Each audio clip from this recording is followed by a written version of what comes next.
All right. Good afternoon, everyone. Thank you for joining us here for this weekend's NASCAR Chicago Street Race. We're excited to kick off a series of availabilities.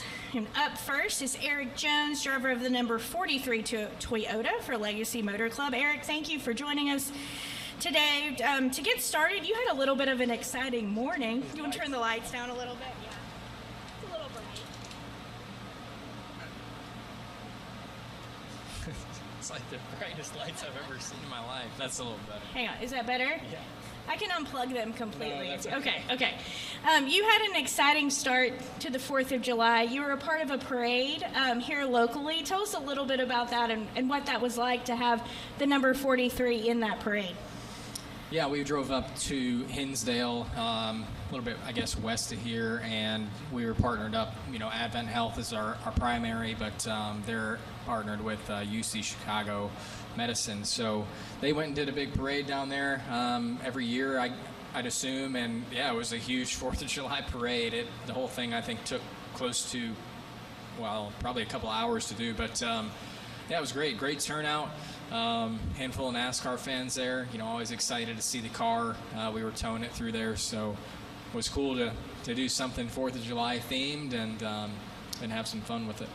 All right, we'll go ahead and open for questions for Erik. If you have one, raise your hand. We'll get a mic to you. We'll start with Lee.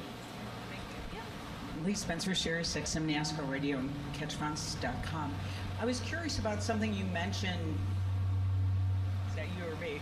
I was curious about something you mentioned while you were on Sirius this week. You were talking about solidifying the competition direction in the front office as a means to lending to where you are now as far as being more competitive than you were, say, even a year ago or at the start of the season. Can you give us more background on that so we can understand how far you've come? Yeah, I mean, we hired on, Jacob Cantor and Brian Campy around, what would have been, I don't know, July maybe of last year is when they both kind of started and got rolling, and there was kind of a gap, a time there where there just wasn't a lot of leadership in those roles, and we didn't have a good engineering flow from the top down. So there was some real process that needed to be built out, and people understanding what their roles were and what they needed to be doing, what they needed to focus on, what they didn't need to focus on. And it took a solid, 6-8 months probably to break that down. And then beyond that, just hiring more people, right? We were pretty short-staffed in our engineering department, even after hiring on those guys. So it took all that time to really get everybody in their right position and figuring out what they were going to be doing. So now I feel like everybody's really in the flow of it, and a lot more open communication between everybody, just knowing what's going on, who's working on what, giving a forum for guys to come up with new ideas and figure things out. So yeah, it just took some organization. There was just a stretch there where we didn't have the leadership in place, and now I feel like our leadership group is really strong. You had a crew chief change as well, correct? Mm-hmm. I mean, how has that been since that took effect? Yeah, so we did the last, I think, 4 races of 24 together, and then obviously all of this year. Not only was it a crew chief change, it was an entire team. We swapped entire teams, so engineers, mechanics, everybody. So that's not easy because for a lot of reasons, right? People are used to working with who they're used to working with, so there's some apprehension probably just in a team swap, and then you get settled in. Well, then you got to get to know everybody and figure out what kind of makes them tick and what's good. And and then with the crew chief side of things, just learning the language between us, myself and Ben, when I'm asking for certain things, what I'm looking for, when he's asking for what he kind of wants from me, what he's most curious about after practice. And so it took up until probably April to feel like Ben and I were really on the same page and knowing what was going on, and the engineers as well, and just knowing kind of the cadence, not only Saturday and Sunday, but Monday to Thursday, what we need from each other. So felt like that's finally, and has been for the last couple months, been on a good spot. finally, after you were with the flagship of Ford Toyota Joe Gibbs Racing, do you feel that Legacy is as much out on an island as they have been in the past? Well, yeah, I mean, there's no alliance still. I would say the information that we get is we get a bit more now. There's been some compromise on some different areas. I don't want to dive into every bit and piece of it, but yeah, I would say there's been some compromise on what information we get. I wouldn't say that's the reason that we've started to run better. I think it's helped, but to say that's made the big difference, I wouldn't say is true. But yeah, there's been a better compromise recently. Okay, our next question will go to Dustin and then Jordan. Go ahead, Dustin. Dustin Labino, J-Ski.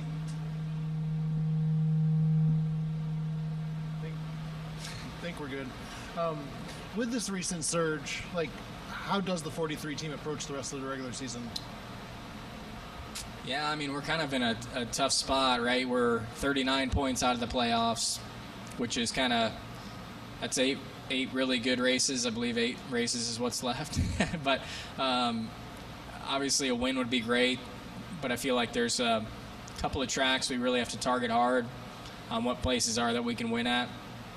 So for us, I mean, it's just doing what we're doing. If we keep running the way we've ran since Charlotte, we'll probably point our way in, barring another kind of obscure winner farther back in points. So that's the plan right now, is just to keep running well and keep racking these points up. I hope it goes well again this weekend. So kind of 3 strange weeks here, Sonoma and Dover. So it's going to kind of make or break us. One bad race.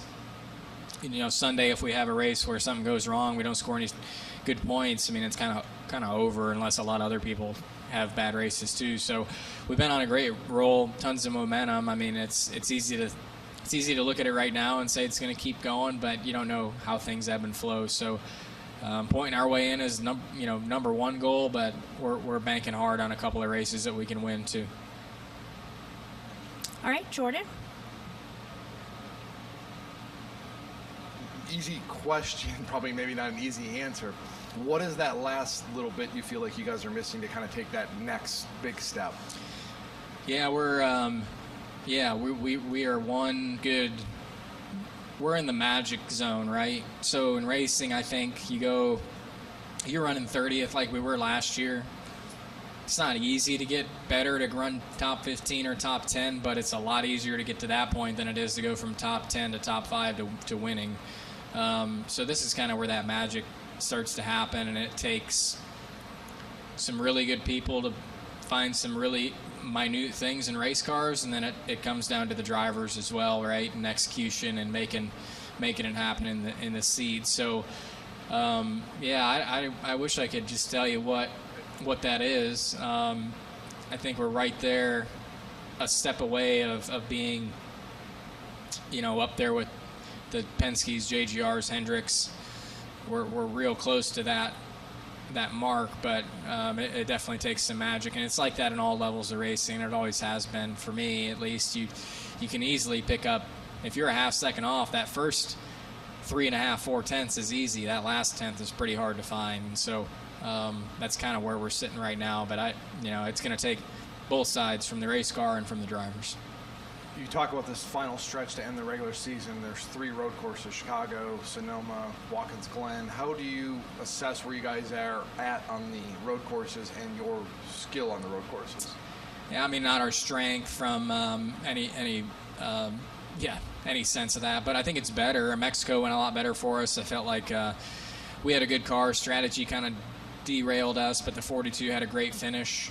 We still earned a bunch of points running up front a lot of the day, but I think we took a big step forward there. Coda earlier this year, we were legitimately a last place car almost there. So to take that kind of step forward, I think was impressive. But it's one sample size. I think we'll know a lot better after Sunday and Sonoma, kind of where we really stand. But as far as where I'm at on the road course, I don't know. I felt pretty good about them in the Gen 6 car. The next gen car hasn't went great for me. I've had a couple of good days, but I feel like we've never hit on it with the race cars either until recently. We've started to make that climb better. So just keep working on both ends. But yeah, I think I'm way more confident right now than I was after Coda earlier this year.